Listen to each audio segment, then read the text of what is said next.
Good morning, everybody. I'm Ed Parcaut here with Francisco Ruvalcaba Jr. and we're Real Estate Jerky again. I know everybody's like, again? What's up, man? What's up? How you doing? Good. You were under the weather last week. I'm glad you're doing better this week. No, thank you. Or that you just didn't want to talk to me. One of those two things.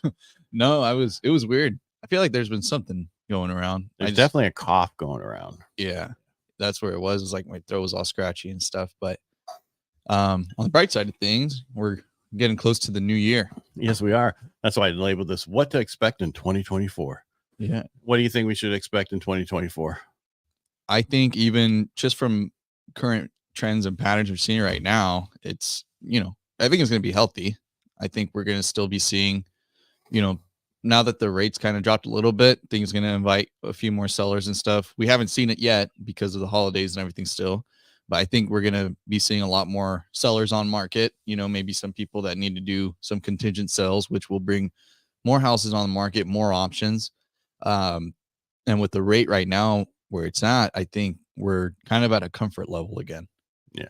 Well, the rates they're going the right direction. And so people are like, okay, it's now, it's like again, Tour de France, that one guy who's been out in front this whole time trying to win the stage. And that's the people who've been buying over the last 6 months, right? Let's just say 4 to 5 months. Now you have those 4 other riders trying to catch that guy. I don't know if you ever watched the Tour de France or not, but basically you have these 5 riders trying to catch that guy and that's who's here right now. Yeah. Okay. And if we get another 3/4 of a point lower, because we're almost 1 1/4 from what I've seen, we're going to have that huge peloton coming and it's just going to get crazy. So don't wait for that. But the other thing I see that's happening next year is we're going to so the credit reports, I don't know if most people know this, in 2023, they went up 400% in costs. Now they're going to go up another 25 to 40% on top of that. I'm like, it's electronic. How could it be that much more expensive? Right. Well, I think it's so weird too, right? Because I mean, I listen to so many different things and try to absorb as much as I can. And then you also got people who are like, man, like, prices of houses are going to come down towards the end of next year because people are running out of money and this and that. But I don't know. I still just, and again, which year? This year or next year? They're saying the end of this year is like what I recently, I've right. But that's what they've been talking about forever. Exactly. Yeah. So it's hard. It's not happening. We're already here. Right.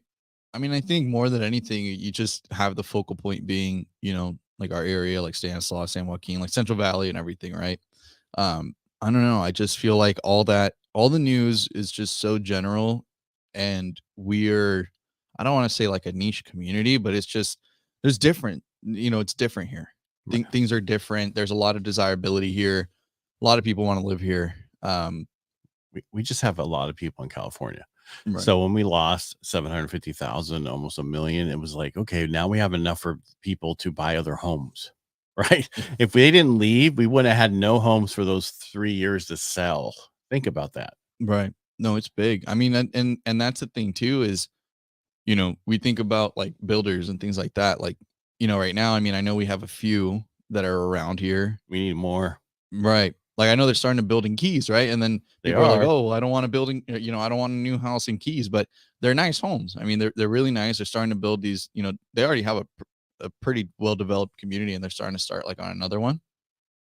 But we still have new homes being built. It's just not always in the areas, I guess, that most people want to be. Which Keys, I mean, I think it's great. It's right, especially that newer area right there where they're developing. You're close to. Like for a lot of people that work towards Turlock or Hillmar or work, some of those ag jobs, anything like that. I mean, I think it's a great location. But that's where we're at. I think, heading into next year, we're going to see the market. I think we're going to see more people invited on the market, like as far as sellers, right? I like that, invited on the market. Yeah, I think it's almost like the rate, I feel, is what's inviting them, right? Like it's making them feel welcome because then they're like, okay, well now I can sell it and I can move on to something new. Well, their rate's not exactly where they want it to be yet, but it's better. Once they get a little bit lower, then you're going to see, and that's what they were talking about in January.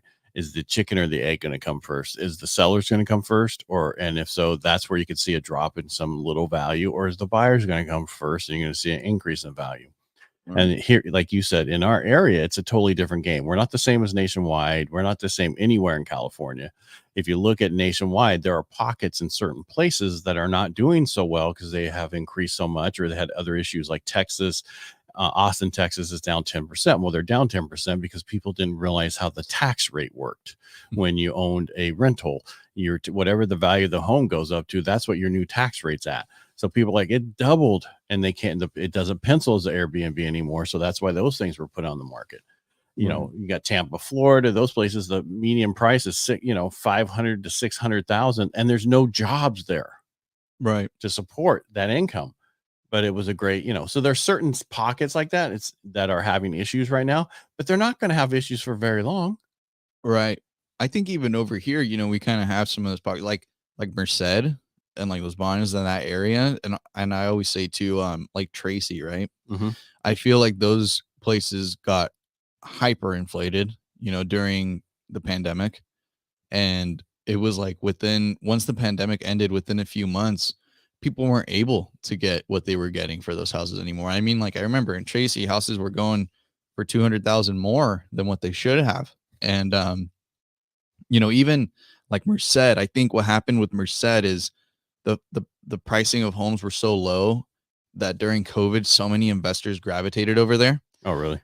Yeah, because we have our property manager in our office, and she looks at numbers and everything too for rentals and all that. So, she was kind of saying how Merced right now is just oversaturated with rentals.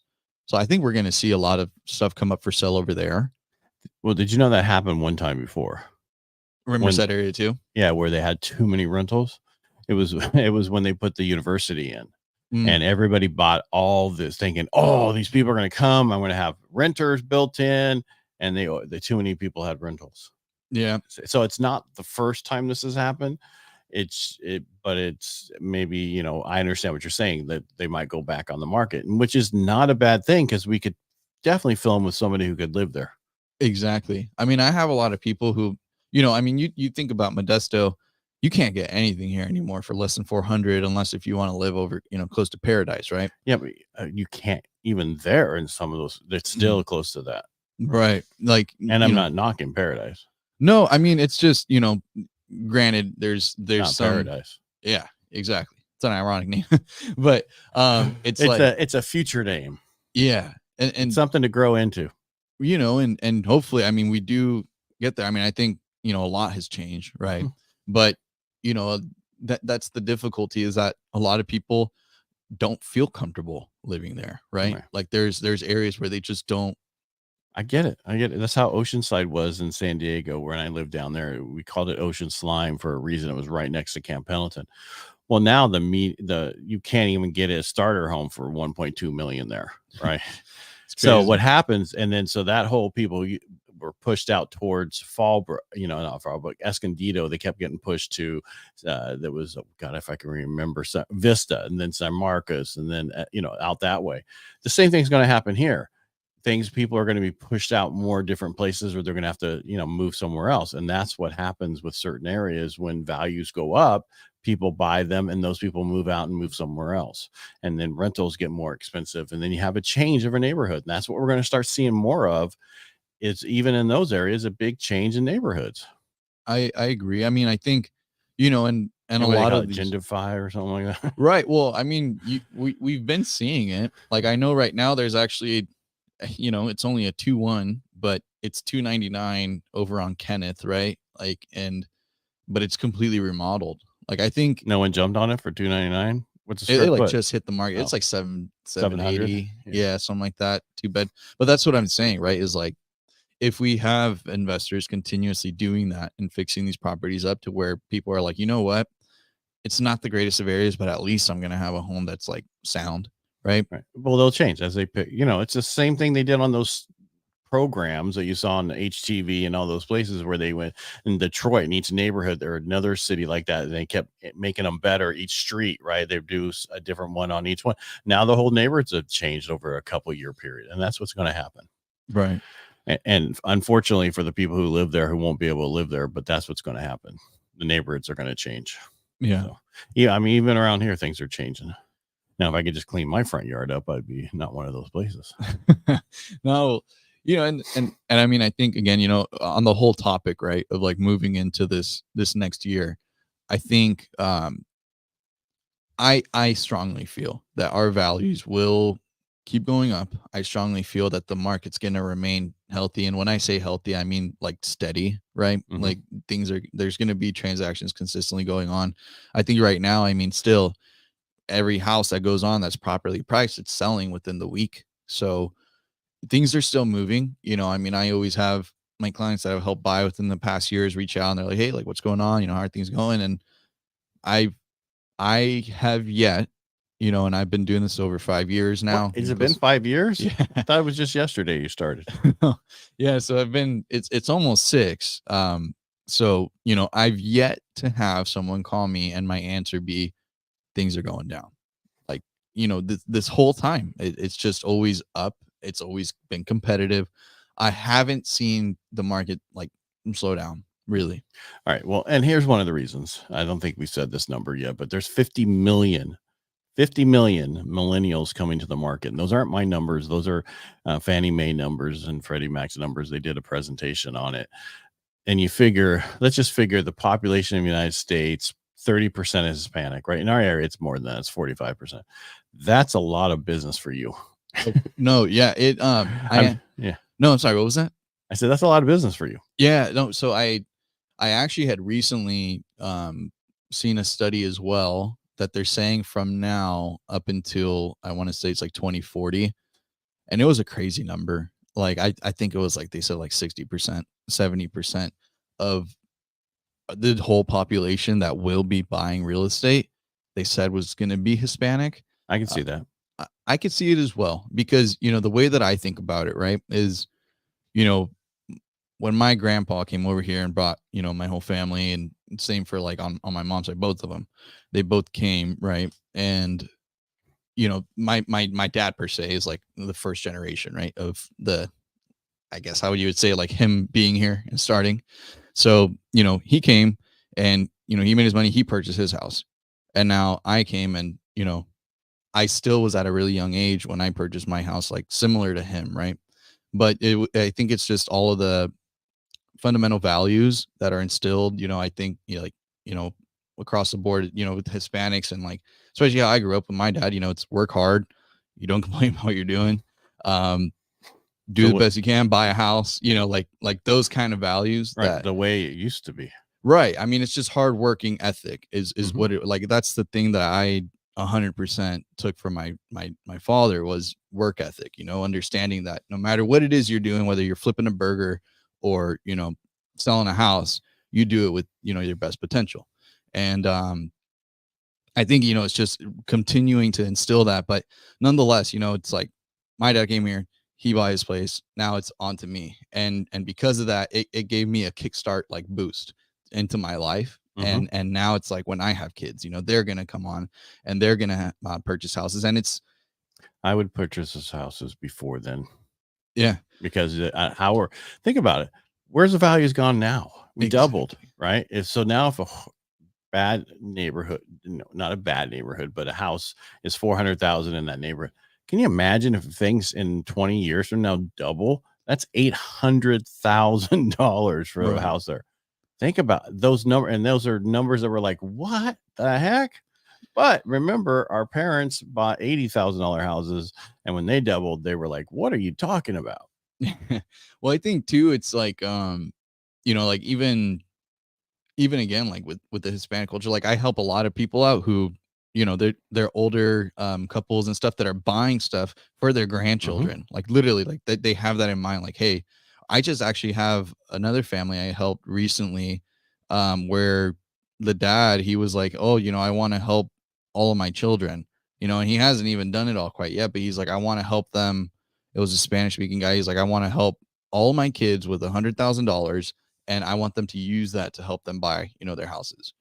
And we see a lot of that, right? And again, I mean, I don't know, I it's not to say it's not happening in all kinds of other cultures, right? But I do see where that statistic is justified. Well, I see the Hispanic population has not really reached out to do that. Two things they need to do: vote more, or Right. I should say just vote, not more, just vote and get out and own a home. Those are the two ways to raise your family up, Right. period. Those two ways. And the reason I say that is because a lot of other people, other nationalities already do that.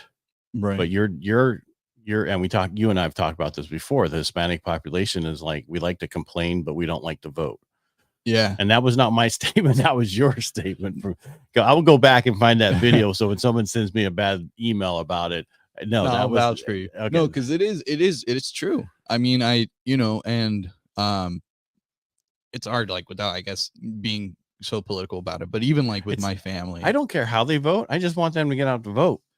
well, that's the thing too, right? Is like, I think even I remember when we talked about that, the reason I even brought that up too was because, growing up, I mean, a lot of Hispanics, they're on Univision, like television, all these like different Mexican or Hispanic medias, right? Mm-hmm. And they all tend to lean a certain way. And it's kind of like, I mean, I was even watching, I think it was like Jordan Peterson, he kind of talking about how like a lot of people, they, how can you say, they essentially just follow, Right. because it's safe, or there's so much focus on people's feelings and how people are perceived and this and that. And that's the thing is, there's a lot of focus on that, and there's a lot of focus on like the whole, like the racial things, all those things, right? Well, Where it's a way to divide people into right, certain areas when you look at those kind of things.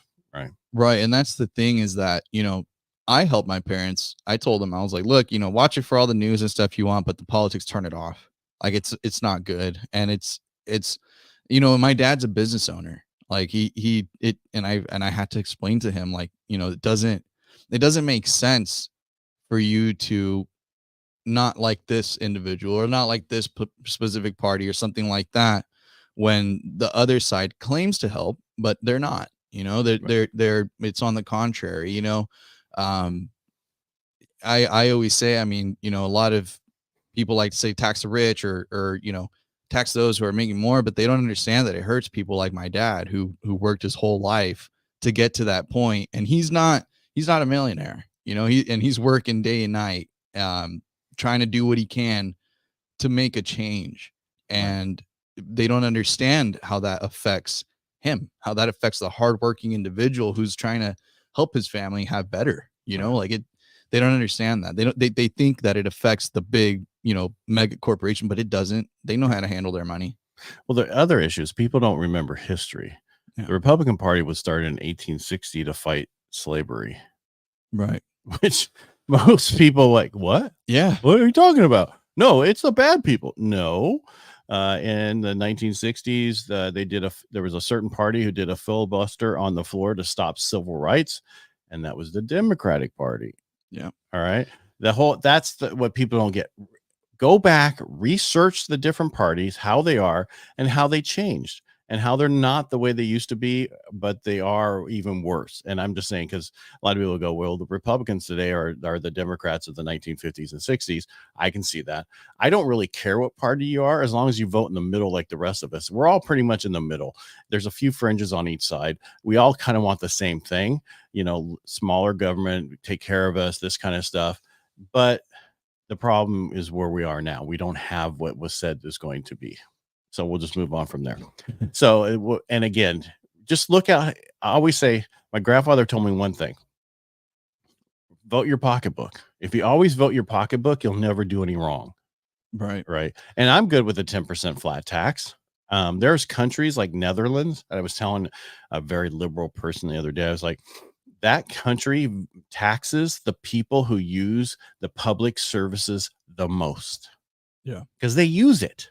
Exactly. Why shouldn't they pay for it if they use it? And if I don't use it, why should I have to pay for it? And I get it. I was like, I watched a whole, not a documentary, but a thing on it, and was like, wow, that's how we should be. I mean, their taxes are bad. I mean, it's even more than ours, but even, just that part is a lot. No, I agree 100% on like the flat tax rate. I think that's the most fair way. You know, it doesn't make sense to break things up because, again, I mean, just because I worked my ass off to do more, why do I got to pay more? That's, you know, yeah, like literally that's been the biggest thing. And that's, you know, and people are okay with living certain ways, and some people want more or whatever it is, or they want something better. There's nothing wrong with that. I think that's where it's like the flat tax rate makes perfect sense. It's the best thing of all worlds. That way, if you don't make a lot of money, you still only pay 10%. If you make a lot of money, you still only pay 10%. Government, the problem isn't revenue. The problem is too big of a government trying to spend so much money and rely on, oh, you know what? We'll just pass this and they'll pay it. Yeah. Because we got them. We'll just make IRS bigger. Then they have to pay it. That's how the 80s do. Most people remember the 80s. We're right there, 70s and 80s again right now with everything that's going on. Go back, research that. The IRS was brutal back then. And then you also had Obama years when they went after the Tea Party and everybody else. They used those things for a reason to get more revenue when that's not what we need to do. We need to just focus on, let's live our life, enjoy our family, help them out, and move forward. And coming this next year, there's going to be a lot of people coming to purchase for the next few years. I'm going to say, if you need, the one thing I did find out that I watched was this millennial people who are coming are not the fiscally what's the word? they don't understand the process of owning a home, the financial part of it. So you need to educate them on that. And if you need any help with that, you can always get my book. I'll send it to you. I'll send a bunch of them if you want to give them out at any of your events. Yeah, no, 100%. I think, and again, that's what's really important. That's why I do this, you know, like 100%. I mean, you know, I've expressed to you, I don't have social medias. I do, but I don't use them. But even just me being here, I feel like I'm fulfilling a purpose, you know, like that I'm trying to get people to understand. Thank you for coming in today. Appreciate it. And thank you for watching. We really appreciate you. The best thing you can do for us is go to my YouTube channel, Ed Parcaut, or Real Estate Jerky. Subscribe. Francisco, do you have one? So, well, you can reach out to me. Phone number 209-493-2400. I do have my website, which links directly to also like our database type of system. So it's franciscoruvalcaba.com. Please feel free to reach out. All right. Make it a great day. Thanks for being here. Take care. We'll talk to you on